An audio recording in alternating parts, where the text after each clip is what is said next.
Sir Lakshmana ನಿಮ್ಮ ವೈಯಕ್ತಿಕ ವಿಚಾರ ಬಗ್ಗೆ ಮಾತನಾಡಿದರು.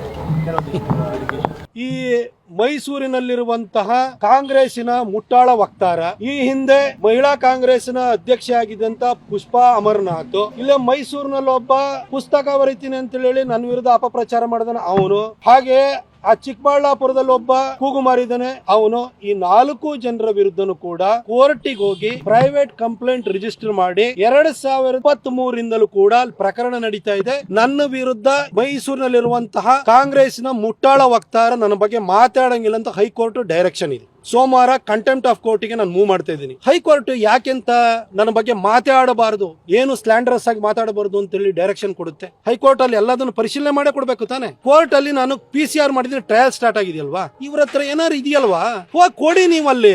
ಕೋರ್ಟ್ ಸ್ಟೇ ಕೊಡೋದು ಒಂದು ಮಾಧ್ಯಮಗಳಿಗೆ ಹೇಳಲಿಕ್ಕೆ ಬಯಸ್ತೀನಿ. ಕೋರ್ಟ್ ಇಂಜಂಕ್ಷನ್ ಅಂತ ಕೊಟ್ರೆ ನಿಮ್ಮ ಹತ್ರ ಸುಳ್ಳಾಗಿ ಆರೋಪವನ್ನು ಮಾಡಬಾರದು, ಆದ್ರೆ ಸಾಕ್ಷ್ಯಗಳಿತ್ತು ಅಂತಂದ್ರೆ ನೀವು ಕೋರ್ಟ್ ಮುಂದೆ ಸಬ್ಮಿಟ್ ಮಾಡಬಹುದು.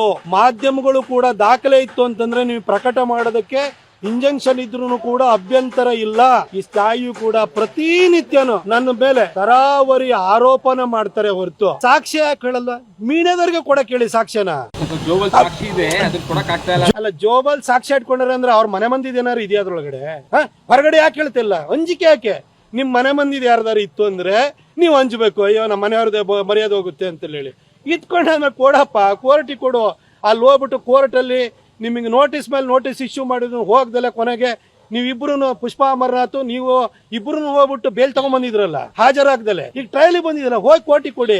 ಕಿಸಲ್ ಇಟ್ಕೊಂಡಿರೋದು ಯಾಕೆ ಮೀಡಿಯಾದವ್ರಿಗೆ ಕೊಡಿ? ಸುಮ್ಮನೆ ಪ್ರತಿನಿತ್ಯ ಮಾತಾಡ್ತಾರೆ. ನಾನ್ ಮಾಧ್ಯಮ ಮಿತ್ರಲ್ಲೂ ಒಂದ್ ಕೇಳ್ತೀನಿ, 5 ಚುನಾವಣೆ ರೀ, 5 ಚುನಾವಣೆಯಲ್ಲಿ ಮೈಸೂರು ಜನ ಸೋಲ್ಸಿದ್ದಾರೆ ಆ ಮುಟ್ಟಾಳನ್ನ.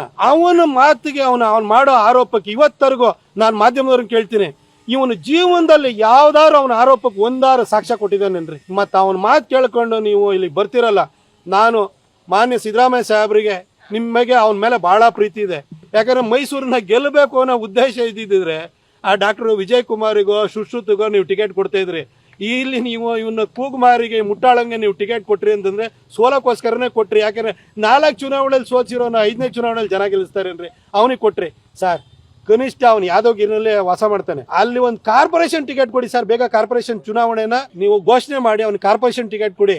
ಇಲ್ಲ ಗ್ರಾಮ ಪಂಚಾಯತಿ ಚುನಾವಣೆ ಘೋಷಣೆ ಆಗಿದೆ ಅಲ್ಲಾದ್ರೂ ಕೊಡಿ ಅವನಿಗೆ. ಅದ್ರಲ್ಲೂ ಸೋತಾಗ್ತಾನ ಅವನು. ಅವನಿಗೆ ಮೈಸೂರು ಜನ 3 ಕಾಸಿನ ಬೆಲೆನೂ ಕೊಡಲ್ಲ. ನಾನು ಮಾಧ್ಯಮ ಮಿತ್ರರಲ್ಲೂ ಕೇಳ್ಕೊಳ್ಳೋದು ಇಷ್ಟೇನೆ, ದಯವಿಟ್ಟು ಇನ್ನು ಮುಂದೆ ಅವನ ಆರೋಪನ ನೀವು ಕೇಳಿಸ್ಕೋಬೇಡಿ, ಅವನ ಆರೋಪಕ್ಕೆ ನನ್ನ ಹತ್ರ ಪ್ರತಿಕ್ರಿಯೆನೂ ಕೇಳಬೇಡಿ. ಇಂತ ವ್ಯಕ್ತಿಗಳ ಬಗ್ಗೆ ನನಗೆ ಪ್ರತಿಕ್ರಿಯೆ ಕೇಳಕ್ ಬಂದ್ರೆ ನನಗೂ ಒಂಥರ ನೀವು ಮಾಧ್ಯಮದವರು ಇಷ್ಟು ಆರೋಪ ಮಾಡಿದ್ರೆ ಒಂದಕ್ಕೂ ಸಾಕ್ಷ್ಯಾಧಾರ ಕೊಡದೇ ಇದ್ದವನು ವ್ಯಕ್ತಿದು ನೀವು ಪ್ರತಿಕ್ರಿಯೆ ಕೇಳಕ್ ಬರ್ತಿದಿಲ್ಲ ಅಂದ್ರೆ ನಿಮ್ ಬಗ್ಗೆ ನನಗೂ ಕೂಡ ಬೇಸರ ಆಗುತ್ತೆ.